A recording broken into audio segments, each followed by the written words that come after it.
বিশ্বের নানা দেশে যথাযথ ভাব গাম্ভীর্যের সঙ্গে পালিত হচ্ছে পবিত্র আশুরা। ভারত, পাকিস্তান, ইরাক, ইয়েমেন সহ বিশ্বের বিভিন্ন দেশে নিজস্ব ঐতিহ্য, সংস্কৃতি এবং রাজনীতিতে ইমাম হোসাইনের প্রতি গভীর শ্রদ্ধা জানাচ্ছেন। এদিকে দিনটি ঘিরে মুসলিম বিশ্বকে ঐক্যের বার্তা দিয়েছেন ইরানের সর্বোচ্চ ধর্মীয় নেতা আয়াতুল্লাহ আলী খামেনি।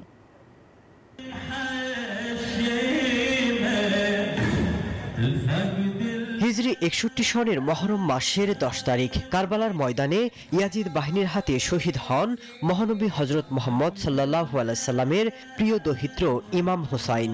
তার মর্মান্তিক মৃত্যুকে স্মরণ করে এদিন বিশ্বের বিভিন্ন দেশে ধর্মীয় আচার অনুষ্ঠান পালন করেন মুসলমানরা। আশুরা উপলক্ষে ইরাকে সপ্তাহব্যাপী চলে বিভিন্ন ধর্মীয় আয়োজন। কারবালায় ইমাম হোসাইনের মাজারে প্রচণ্ড দাবদাহ উপেক্ষা করেই আশুরা পালনে জড়ো হন হাজারো শিয়া মুসলিম। এ সময় বিভিন্ন ধর্মীয় নীতি বান্ডেল থাকলে প্রতি সেনমানিতে টাকা বাঁচবে। বিকাশ সেনমানি বান্ডেল কিনে জিতুন প্রতি লেনদেনে পালন করেন তারা। মহান ইমাম আমাদের জন্য অনুপ্রেরণা। আজ মুসলিম বিশ্ব ব্যথিত, আমরা অনেকেই ভুল পথে যাচ্ছি। যুবকরাই পারে ইসলামকে শক্তিশালী করতে।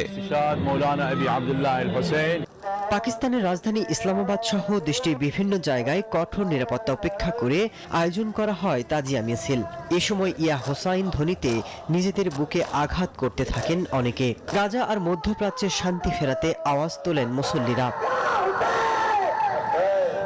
ইসরায়েল ইরান সংঘাতের পর প্রথম কোনো ধর্মীয় অনুষ্ঠানে যোগ দেন ইরানের সর্বোচ্চ ধর্মীয় নেতা আয়াতুল্লাহ আলী খামেনি। এ সময় তাকে দেখে আবেগ আপ্লুত হয়ে পড়েন শিয়ারা। পরে মুসলিম বিশ্বকে ঐক্যের ডাক দেন খামেনি।